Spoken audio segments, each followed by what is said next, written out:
We are joined today by Senator Wayne Langerholc, Chair of the Senate Transportation Committee. Governor Shapiro signed the 2024-25 state budget on July 11th. What were some of the key provisions for transportation that were included in this budget? Well, thank you for having me, first of all. And there's a few different provisions, one being the electric vehicle fee, which we were finally able to get across the finish line. And that's something that we had been wrestling with for several years. And we were finally able to come to a compromise to, address that and to, I advocated quite often that every day that we failed to act, we were leaving money on the table, and we're finally able to come to a compromise to address that. But in addition to that, increased spending for some different critical infrastructure, roads, also a payment of about $80 million towards transit to address that issue. And also the letting program will be around $2.8 billion, additional funds for highway maintenance, as well as additional funding to actually the Attorney General's office dealing with the special prosecutor legislation that we had signed into law last budget cycle. Governor Shapiro's initial proposal for public transit funding was $283 million over 10 years, but the signed budget gave the public transit a boost of $80.5 billion for just the year. What happened? Why the difference? This was a long and arduous process. I know that was something that he had advocated for at the very top of his budgetary address, dealing with an increase in transit and really coming together with all the different moving pieces of the budget. This was something that quite frankly, we discussed transportation very late in the game here, and it was not able to be compromised or dealt across the board with different caucuses that were involved here. And that $80 million that is being put in is, a temporary, almost as like a Band-Aid to address that. But I mean, there's some very real things that we need to look at when we're talking about funding mass transit. And it is a vital service to our communities. I am not discounting that fact at all, but there are other things at play here that we need to address. And I had said from the beginning that, we're giving an increased share to a decreasing market. We have seen ridership down and ridership not coming back, quite frankly. And we saw that as a result to COVID. There are more people that are not necessarily using transit to get into work, and therefore ridership is down. And safety is another issue with respect to SEPTA. But that's something that we need to take a look at. Instead of just throwing money at the problem, expecting that it's going to be fixed, we need to kind of take a look at how that model delivers. And just as there are decreased ridership in areas, the different urban areas, there are increased ridership in areas that I represent, in rural areas, in Clearfield County, in Cambria County, in Center County, where there is an increased ridership that, we need to take a look at that model and make sure that the money is delivered efficiently and fiscally conservatively. You mentioned issues with decrease in ridership and safety on public transportation throughout the state. How will this new funds, how will that impact the issues of decrease in ridership and safety?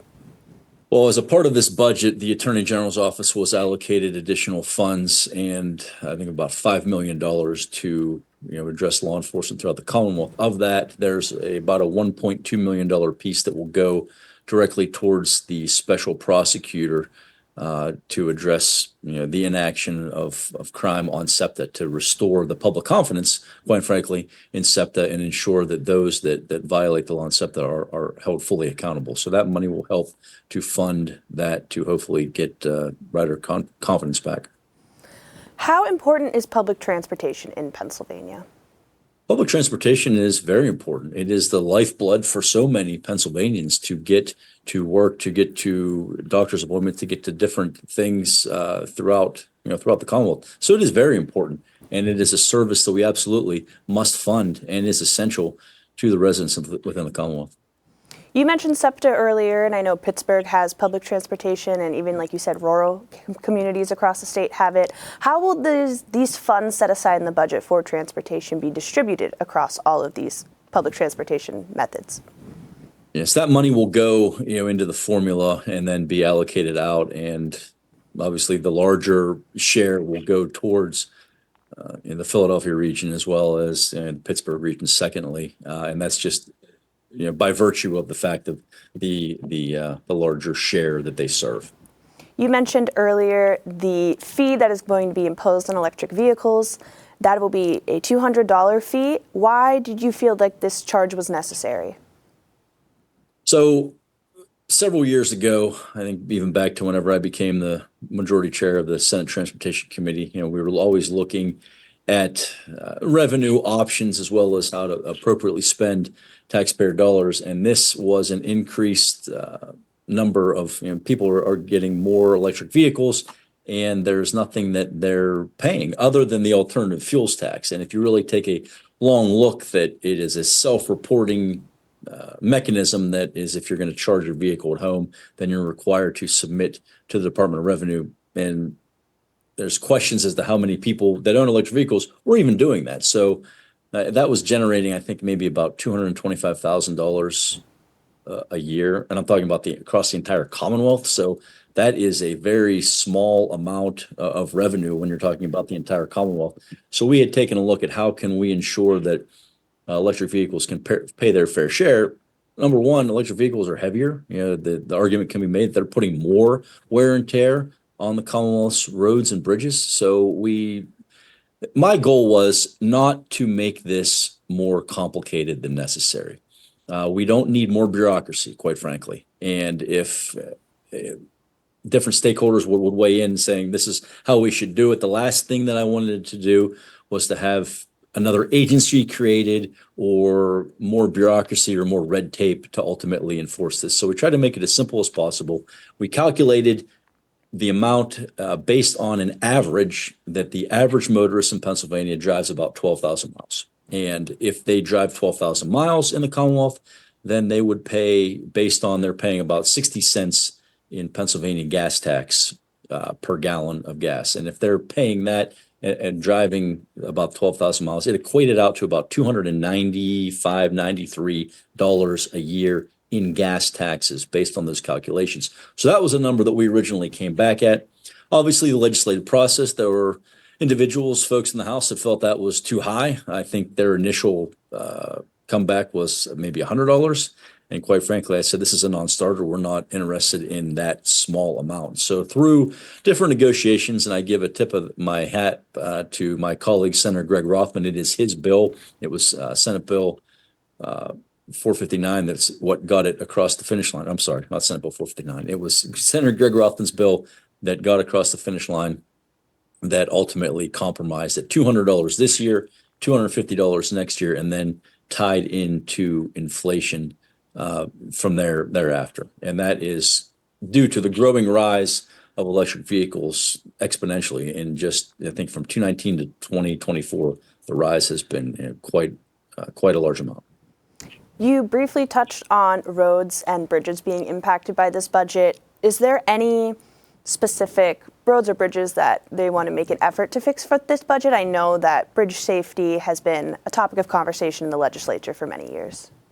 Yes, and this goes back to several years ago, the prior PennDOT secretary attempting to try to toll bridges to get done. There were 9 candidate bridges that were set to be worked on, and their plan for revenue was to toll. And we actually, in the legislature, pushed back, and we're actually able to get legislation signed into law to stop that.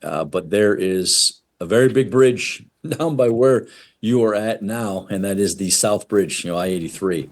And recently there was an announcement there will be some additional federal dollars coming to the tune of about $500 million, which will help tremendously. And then projections are that may be the total cost. And don't hold me to these bids, but their projections are that it may be about $1.2 billion. So that $500 million will be half of the money, needed to fix the I-83 bridge. And that is, on the top of the list. Last question. Is there anything missing from the budget transportation-wise that you wish had been included? There's always things that we wish we can include, quite frankly. But again, we need to view that with the eye towards, we need to spend fairly. We need to spend, with fiscal conservatism. My constituents send me to Harrisburg to make sure that taxpayer dollars are allocated fairly and efficiently. And I think this budget begins the process with, the increased revenue that we'll have through electric vehicles, and that coupled with a reduction in the motor license fund on the state police, and actually putting the state police into the general fund where it should be. I've said for years that we should not be playing politics with the state police. They deserve dedicated funding out of the general fund, not tied in with transportation or intermixed with that. So a couple of those things that we're able to begin to move forward. One thing that I'm passionate about and advocating for is aviation, and the need that aviation plays within the Commonwealth, and the tremendous economic activity that aviation can bring across a wide range of issues. So that is something that we will continue to advocate for and plug away with, and ensure that helps to build the Commonwealth's future. We've been speaking with Senator Wayne Langerholc, Chair of the Senate Transportation Committee. Thank you so much for your time. Thank you.